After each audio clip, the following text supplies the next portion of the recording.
Shalom, meus amigos, meus irmãos, que o Eterno abençoe todos vocês, sejam todos muito bem-vindos. Eu sou Ailton e esse é o canal A Luz da Escritura. Nosso intuito aqui, eu não sou professor, eu sou aluno. Nosso intuito aqui é levar para vocês a palavra do Criador e o maior intuito nosso é justamente incentivar a todos a estudarem a Escritura. É importante que as pessoas não sejam simplesmente ouvintes, sejam estudantes e praticantes da Escritura. A Escritura tem que ser estudada a fundo e praticada. Quando você estuda a Escritura, você adquire conhecimento, porque o Criador está falando com você.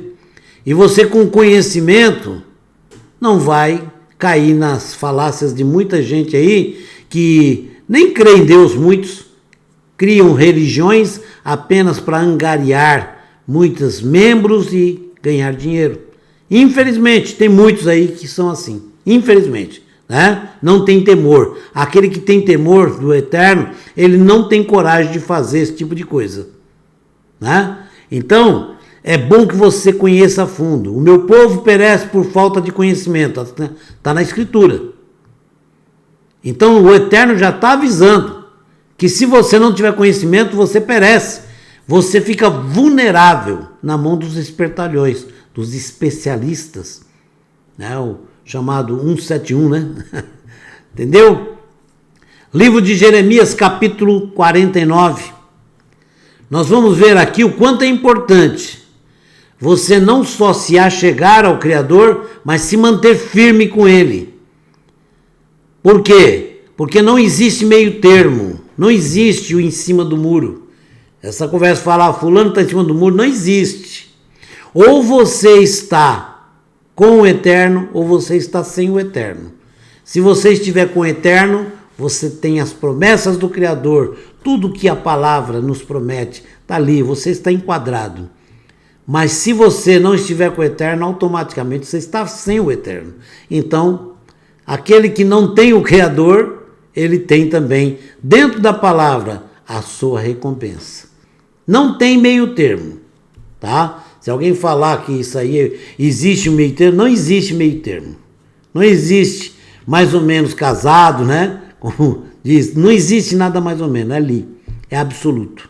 Tá bom? Firmeza, porque o mundo oferece muitas oportunidades para te derrubar. Então você tem que estar firmado na fé. E não vacilar teu pé. Não vacilar, porque depois para levantar de novo é mais difícil. Não é impossível, mas é difícil. O livro de Jeremias, capítulo 49, ele contém muitas profecias. Nesse capítulo é dirigido especificamente a 5 povos que tinham relações com o povo de Judá. A primeira seção é a profecia contra a capital dos Amonitas, que eram os descendentes de Benamim, filho da filha mais nova de Ló. Eles viviam no lado oriental do rio Jordão. Os Amonitas tinham seu próprio Deus. Eles tinham seu próprio Deus, quer saber do Deus de Israel. Antes, eles serviam a Deus, porque ela, filho de Ló, né? Filho da filha de Ló, claro que serviam ao Criador eterno. Mas com o tempo foram sendo absorvidos pelo mal, está vendo? Como é o mal? Olha, os filhos de Ló serviam ao Criador, mas depois foram tomando seus rumos e foram absorvendo as coisas do mundo ao seu redor. E no fim de tudo, eles já tinham um novo Deus próprio deles, que era o Deus Moloque. E Moloque significa rei divino, tá bom? Para eles, então, o Deus deles era um rei divino. Vocês entenderam? Olha bem, raiz lá, Ló, que servia ao Criador, certo? Que era sobrinho de Abraão, né? E o que aconteceu? Depois eles foram absorvendo as coisas do mundo e foram indo, chegou a um ponto em que já tinham o próprio Deus exclusivo deles, abandonaram totalmente o Criador. E quando eles abandonaram o Criador, aí vem as consequências, é claro, né? No tempo dos juízes, os amonitas eram muito hostis contra os israelitas. Juízes 3:13. Eles ridicularizavam os israelitas, dizendo que Israel perdera o domínio da terra que havia sido concedida à tribo de Gade, e agora o seu Deus, Moloque, morava lá. A tribo de Gade recebeu as terras de quem? Do próprio Criador. E os seguidores de Moloque, eles simplesmente disseram: o nosso Deus tomou aquelas terras para nós e vocês perderam. O seu Deus foi expulso de lá com vocês. Olha só, eles trouxeram contra si o desagrado do Eterno, porque mostraram-se muito infiéis. Verso 4. Ao verdadeiro Criador. E, consequentemente, você vê que eles foram totalmente extintos. A segunda parte deste capítulo é a profecia contra Edom, os vermelhinhos, né? Chamados vermelhos. Os edomitas eram os descendentes de Esaú, ou Esav. Quando os israelitas estavam no Egito, a cidade de Temã, em Edom, era famosa por sua sabedoria. Deus, através do seu Espírito, atuou nas pessoas em Temã, enquanto os israelitas lá no Egito, muitos absorveram a crença e acabaram adorando ídolos. Está em Josué 24:14. Infelizmente, Edom acabara se tornando como Sodoma e Gomorra. Olha só. Por quê? Orgulho, tá? A prepotência, a arrogância. Cresceu, eu sou grande, eu sou forte, eu sou inteligente, sou sábio, sou demais. Esse orgulho matou Edom. Porque os edomitas se deixaram enganar pelo seu próprio orgulho e a sua coragem. Verso 16. Isso levou eles.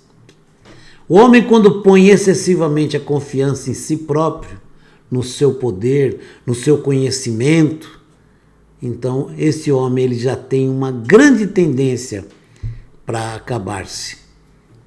Infelizmente, porque o homem começa a deixar Deus de lado. Não, eu sou inteligente, não preciso mais disso. A terceira seção é a profecia contra Damasco. Damasco, capital da Síria, até hoje, né? A qual era uma antiga cidade aramaica na beira do deserto, que prosperara por causa do seu oásis fértil. Oásis era uma porção de terra grande, muito fértil, existiam oásis pequenos também, onde tinha água, tinha vegetação, né? E então tinha lá na Síria um grande oásis gigante, né? Que era muito fértil, e então eles cresceram muito, prosperaram muito, né? Então a Síria cresceu muito e falavam o aramaico, né? Que era uma língua semita também. E prosperava por causa do seu oásis fértil. Esta cidade teve verdadeiros adoradores de Deus, como Naamã, vocês conhecem o general Naamã, que procurou, né, o caso do profeta Eliarro, o profeta Elias, né, e Azael, lá no passado, eram pessoas que realmente serviam ao Eterno. No entanto, como eles haviam abandonado o verdadeiro Criador, esta cidade da alegria de Deus seria totalmente abandonada pelo Eterno. Está no verso 25. Porque abandonar o Criador, e tem muitas pessoas que falam, não, eu, uma vez salvo, salvo para sempre. Eu já ouvi isso. Isso não é uma verdade. A quarta seção é a profecia contra Quedar e Azor. Quedar era filho de Ismael, está no livro de Gênesis, capítulo 25, verso 14. A tribo de Quedar era famosa por suas ovelhas, está no verso 29. E seus arqueiros hábeis, em Isaías 21, 17, você pode comprovar isso. No tempo dos juízes, Israel não foi capaz de conquistar a forte cidade canaanita de Azor, que provavelmente também era ismaelita. Mais tarde, Nabucodonosor, que era o rei da Babilônia, conquistou ambas as cidades, certo? A quinta profecia é contra Elão, terra a leste da Babilônia. Esta profecia foi cumprida quando Elão tomou o lado dos babilônios, quer dizer, passou para o lado dos babilônios, que mais tarde foram derrotados pelos assírios. Se os elamitas tivessem se arrependido, o Eterno os teria restaurado e os abençoado com muita prosperidade. Bastava um arrependimento e voltar, só reconhecer. O que é o arrependimento? Seria você reconhecer o seu erro. Olha, eu falhei, realmente, eu errei. Eu estava certo, me tornei errado pelo meu orgulho, pelo meu mau entendimento. E aí o Eterno, então, os prosperaria muito. Todas as profecias mencionadas aqui, elas eram condicionais, tá? Naquela época, Deus queria que as pessoas individualmente e como um povo se arrependessem e retornassem para o seu Deus. Deus tem o mesmo desejo para nós hoje.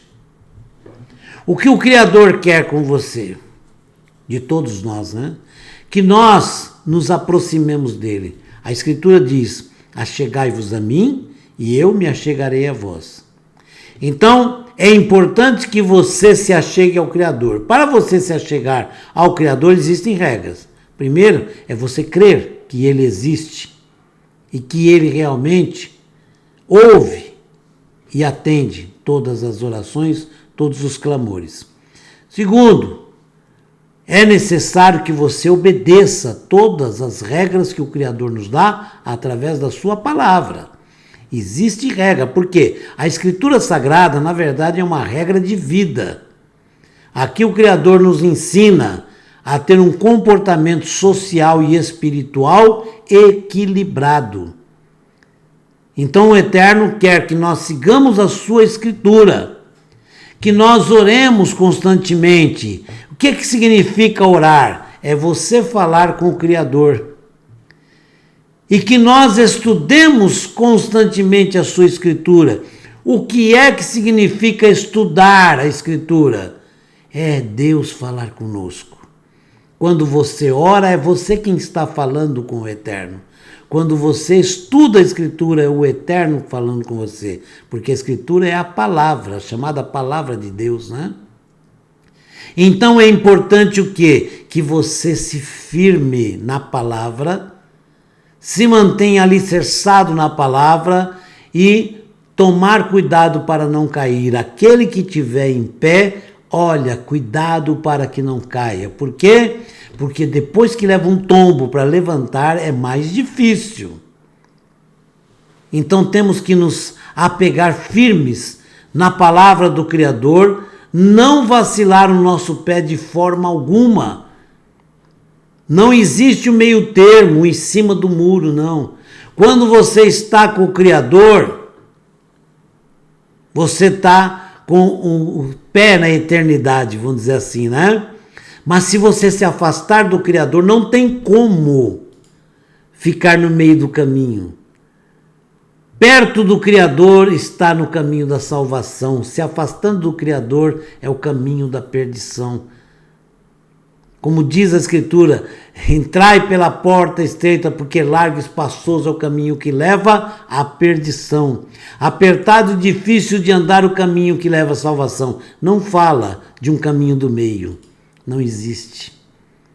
Tá bom? Então, se você tomou a decisão pelo Criador, não vacile. Eu não estou falando aqui de religião.